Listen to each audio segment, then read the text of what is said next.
इथे काय आतापर्यंत आपण काय पाहिलं, पार्टीज पाहिलं, फ्रेमिंग ऑफ सूट पाहिलं, सूट कसा फ्रेम करायचा, नंतर प्लीडिंग्स पण प्लीडर पाहिलं, रिकॉग्नाइज एजंट पाहिलं, नंतर काय पाहिलं, समन्स पण पाहिलं, इन्स्टिट्यूशन ऑफ सूट पाहिलं. आता प्लीडिंग यांनी आधी दिले, ऍक्च्युली ना हे नंतरची ऑर्डर आहे पण आधी दिले. प्लेंट जेव्हा कोर्टामध्ये येतो, ठीक आहे की नाही, दोन गोष्टी कोर्टामध्ये येतात. प्लेंट कोण दाखल करतं, प्लेंटिफ, आणि डिफेंडंट काय दाखल करतं, WS म्हणजे काय रिटर्न स्टेटमेंट दाखल करतं, ठीक आहे की नाही.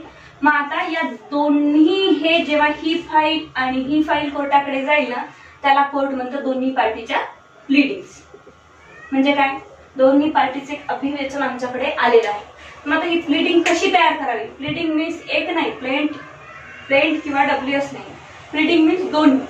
आता हे तर आपण उद्या बघू प्लेंट आणि WS म्हणजे नेमकं काय असते, पण जनरली आता बघू घेऊ प्लीडिंग. म्हणून त्यांनी हे आधी दिले की पहिले प्लीडिंग शिकून घ्या, म्हणजे कशी राहील दोघांची ही फाईल, ठीक आहे, ती कशी तयार करायची, त्याच्यात अमेंडमेंट करायची, काय करायचं, त्याच्यामध्ये पार्टीज कशा राहील वगैरे वगैरे. त्यानंतर आपण प्लेंट शिकूया आणि नंतर WS शिकूया. तर प्लीडिंग्स म्हणजे काय बघा, pleading shall mean a plaint or return statement, ठीक आहे की नाही.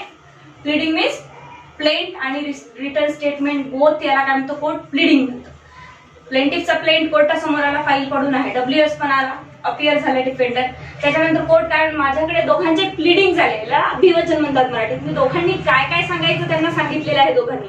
मग आता हे काय सांगतील दोघांनी, हे काय करतील, फर्स्ट पॅरामध्ये काहीतरी अलिगेशन लावेल. काय लावेल, माझ्या प्रॉपर्टीवर रॉंगफुल पोझिशन करून बसलाय, त्या प्रॉपर्टीसाठी ही जी दुसऱ्या पॅरामध्ये काय लिहिल, पॅरा करायचं असतं, एक एक पॅरा. दुसऱ्या पॅरामध्ये लिहिल की मी याला फक्त 10 महिन्यासाठी रेंटनी दिली होती, पण आता तो रॉंगफुल पोझिशन करून बसला, गेले 4 वर्ष झाले. पुन्हा लिहिल की याला भरपूर वेळेस मी मागणी केली पण यांनी मला दिली नाही वापस. मी परत काय केलं, वकिलाकडे गेलो, वकिलाकडून नोटीस पाठवली. हे सगळे फॅक्ट्स लिहिल आणि मग डिफेंडंट काय करेल, स्वतःला हा काय करतोय, अटॅक करतोय, ठीक आहे की नाही. डिफेंडंट काय करेल, डिफेंड करेल, डिफेंड. मग फर्स्ट पॅरा आहे कोणाचा, प्लेंटिफचा. काय म्हणतो, प्लेंटिफ रॉंगफुल पोझिशन करून बसले या प्रॉपर्टीवर नुसार. सो डिफेंडंट 1 नंबरच्या पॅरामध्ये आता तेच लिहिल ज्यांनी लिहिल. म्हणजे काय लिहिल, डिफेंडंट 1 नंबरच्या पॅरामध्ये सांगतो की रॉंगफुल पोझिशन करून बसले. डिफेंडंट काय म्हणजे मी रॉंगफुल पोझिशन करून बसलो नाही. हा यांनी सेकंड पॅरामध्ये काय म्हटलं होतं की मी याला 10 महिन्यासाठी दिली होती, 4 वर्षासाठी यांनी घेतली. तो काय म्हणे, 10 महिन्याच्या तेव्हाच घेतली ना, तेव्हाच मी रजिस्टर्ड अग्रीमेंट करून घेतलेली आहे आणि मी जमीन परचेस केलेली आहे. काहीतरी लिहिल जे काय फॅक्ट्स असतील ते. परत म्हणेल की मी याला वारंवार रिक्वेस्ट केली. हा काय म्हणेल, या पॅराचं उत्तर काय देईल, मग para from the para number 30 request केली नाही आणि असा कुठलाही याचा माझा संबंध नाही. वकिला थ्रू नोटीस मिळाली का, नोटीस मिळाली नाही मिळाली ते लिहिल, ठीक आहे की नाही. मग आता हा काय करेल, अलिगेशन लावेल, हा काय करेल, हे असर्टेशन करेल, हा डिनाय करेल. तर याला म्हणतात प्लेंट आणि WS. पण आता या दोन्ही गोष्टींच्या दोन्ही गोष्टी जेव्हा कोर्टाकडे येतात फायली, त्याला प्लीडिंग्स म्हणतात. तर मग आता हे प्लीडिंग्स कशा तयार करायच्या असतात त्या बघूया. तर pleading means a plaint and written statement. 2 मध्ये pleading to state a material fact not evidence. आता बघा हेच आहे काय, प्लीडिंग आहे यांची दोघांची, ही याची प्लीडिंग आहे आणि ही याची प्लीडिंग आहे. तर कोर्ट काय म्हणतं, CPC काय म्हणते की प्लीडिंग मध्ये फक्त तुम्ही फॅक्ट्स टाका. रॉंगफुल पोझिशन करून बसलाय, नोटीस पाठवली होती, पैसे दिले नाही, पैसे घेतले, जे काय तुमच्यामध्ये वाद उत्पन्न झालाय त्यातला फॅक्ट्स फक्त लिहा.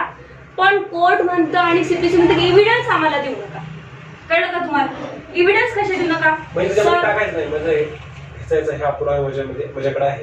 नाही ते नाही. हे बघ, एव्हिडन्स कशाला म्हटलंय मी, एव्हिडन्स देऊ नका म्हणजे सर स्पेसिफिक रिलीफच्या सेक्शन 6 नुसार यांनी मला डिस्पोजेस केले. कोर्ट म्हणते सेक्शन 6 नुसार केले की 7 नुसार ते आम्ही पाहून घेऊ, तुम्ही आम्हाला एव्हिडन्स देऊ नका. फक्त कोर्ट म्हणते की प्लीडिंग मध्ये फॅक्ट्स टाका, तुमच्यासोबत काय घडलं, दॅट्स इट, ठीक आहे, बाकी आम्ही पाहून घेऊ.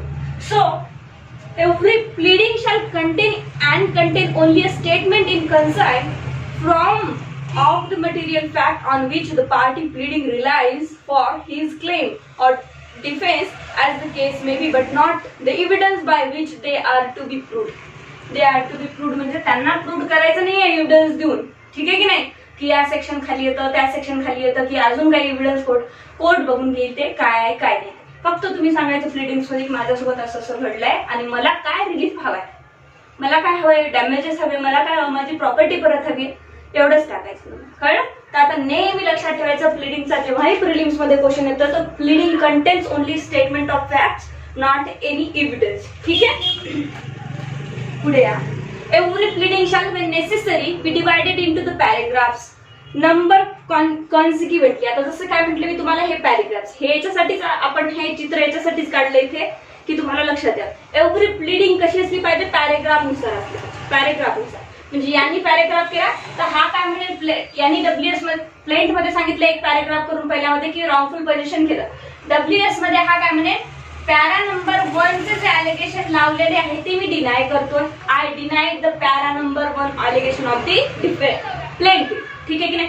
पुन्हा सांगेन, पॅरा नंबर 2 मध्ये जे काही सांगितलंय ते असत्य आहे, पॅरा नंबर 3 मध्ये जे काही सांगितलं ते असत्य आहे. ठीक आहे, अशा प्रकारे पॅरा मध्ये डिवाइड केलं पाहिजे प्लेन मध्ये. Date, sums and number shall be express in pleading in figure as well as in word. Date टाकायचं तुम्हाला की याने रॉंगफुल पोझिशन डेट मी सांगितलं तुम्हाला 10 महिन्याच्या कोणत्या तारखेला अग्रीमेंट झाले, नोटीस कोणत्या तारखेला पाठवली वकिलाची तुम्ही. ठीक आहे, प्रत्येक डेट तुम्हाला तुमच्या कॉन्ट्रॅक्ट आणि अग्रीमेंटची त्याच्यावर नोंदणी करावी. या तारखेला मी यांच्यासोबत एक अग्रीमेंट केलं होतं 10 महिन्याचं, आमचं अग्रीमेंट एक्झिक्यूट झालं होतं, ती तारीख द्यावी लागेल. सम्स किती पैशासाठी, फॉर्म्स ऑफ प्लीडिंग. आता याचा फॉर्मॅट दिले सीपीसी मध्ये की प्लीडिंग कशी तयार करायची. तर फॉर्म्स ऑफ प्लीडिंग काय, the form is appendix A when applicable and where they are not applicable form of the like character as nearly as may be shall be used for the pleading. बघा CPC मध्ये मागे appendix दिलाय, त्याच्यामधला ए नंबरचा format जो आहे तो WS आणि प्लेंटला वापरा, म्हणजे काय त्याच्यानुसार प्लीडिंग तयार करा. समोर फॉर्म झालं particular to be given where necessary.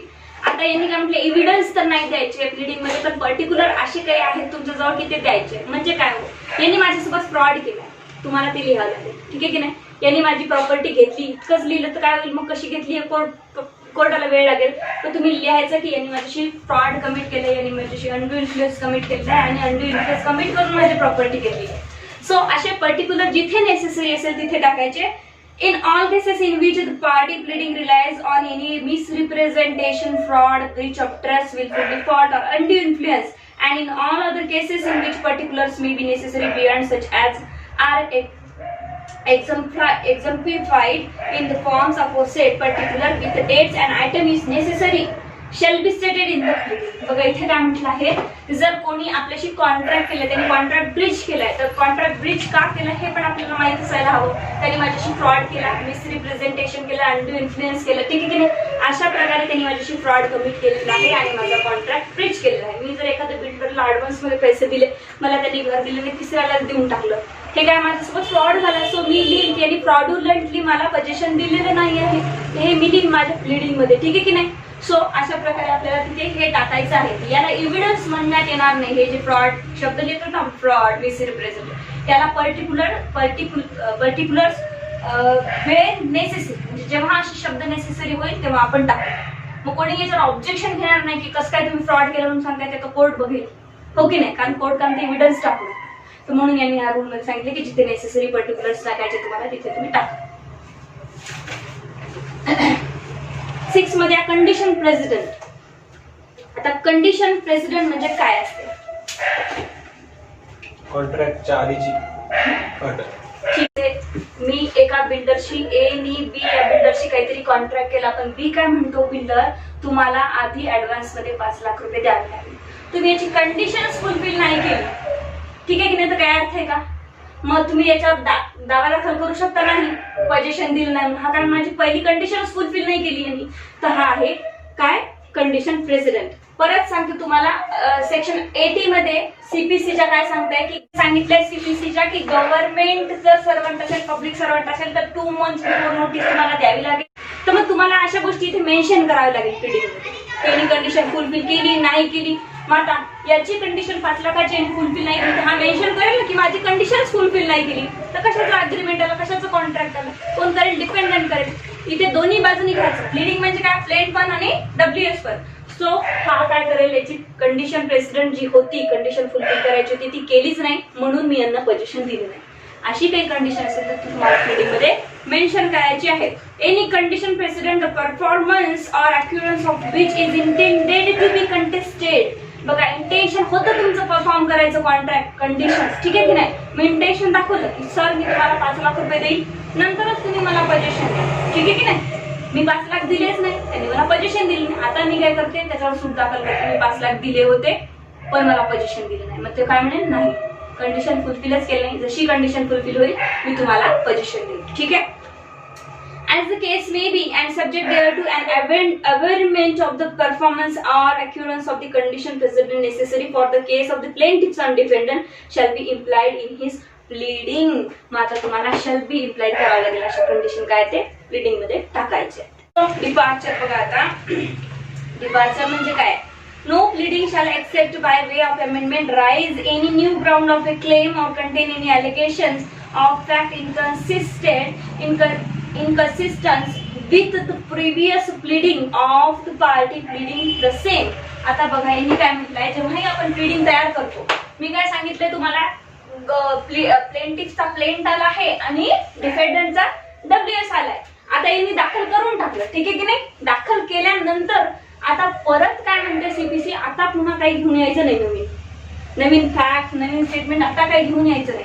तुमचा प्लेंट दाखल झाला, ठीक आहे, परत WS दाखल झाला, आता काहीही घेऊन यायचं नाही कोर्टाकडे. 2 पद झाली, याला आम्ही काय म्हणतो, प्लीडिंग म्हणतो.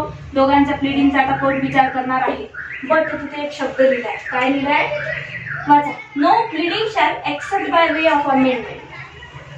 त्याला असं ब्रॅकेट करून ठेवा, पहिले ते नाही वाचायचं, नो प्लीडिंग शॅल वाचायचं आणि त्याच्या समोर जायचं. कुठे जायचं समोर, राईट्स पासून, raise any new ground of a claim or contain any allegation of fact inconsistent with the previous pleading of the party pleading the same. Inconsistent, विसंगत होतं. पहिले तर काय सांगितलं, फक्त wrongful possession होतं, ठीक आहे की नाही.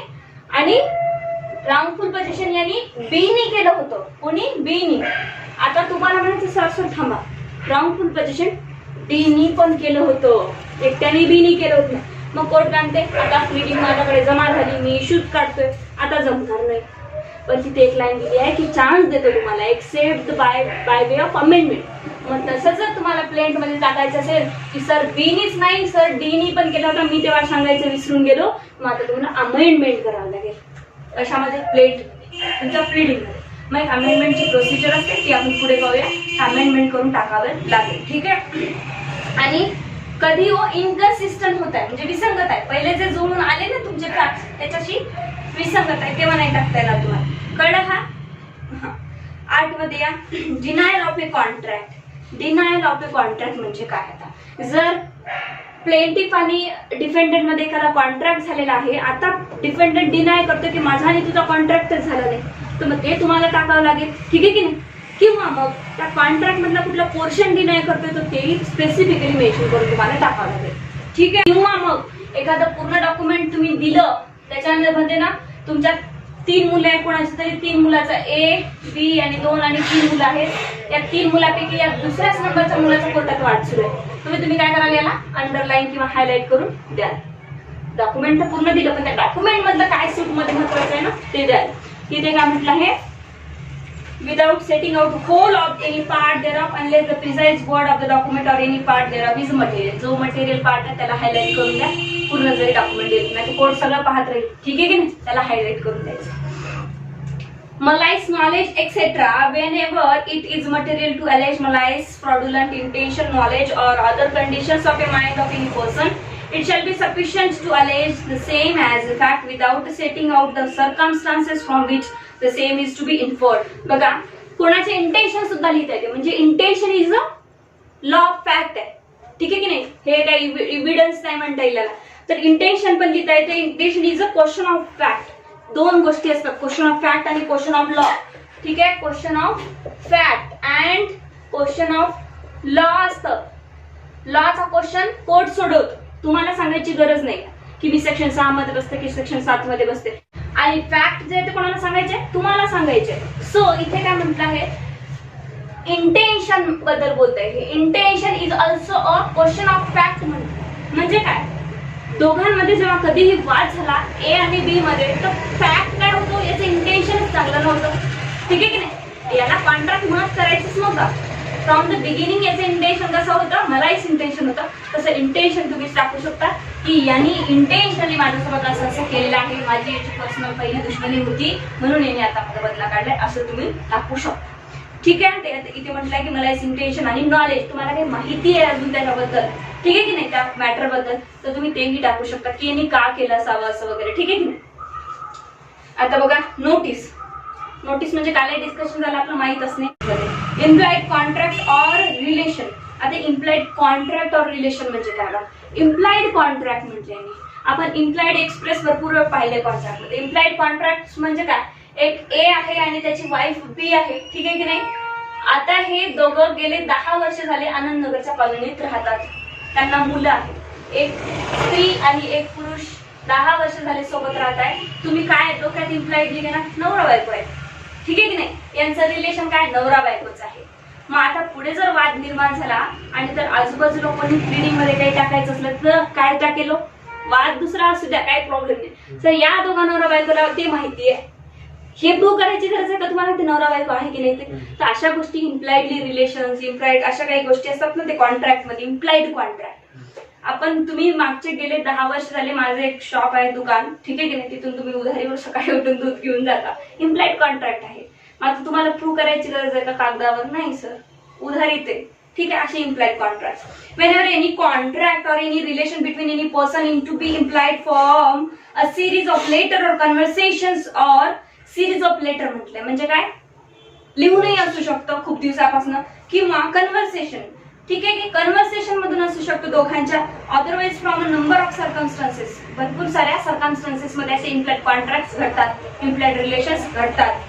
It shall be sufficient to allege such a contract or relation as a fact and to refer generally to such a later conversations or circumstances without setting them out in a details मध्ये नसले तरी, and if in such a case the person so pleading desire to rely in the alternative upon more contract or relation than one as to be implied from such a circumstances, he may state the same in the alternative. मग तुम्ही alternative मध्ये pleading मध्ये mention करू शकता असे relations, असे contract, ठीक आहे की नाही. आता तुम्ही रोज 5 वाजता इथे येता, इम्प्लाइड कॉन्ट्रॅक्ट आहे, आपली ट्युशन 5 ला असते, ठीक आहे की नाही. मी म्हणेन 5 वाजता तुम्ही आज मला सांगितलंच नाही तुम्ही येणार होते, तुम्ही इथे येता बसता, मी बरोबर 5 ला होत नाही.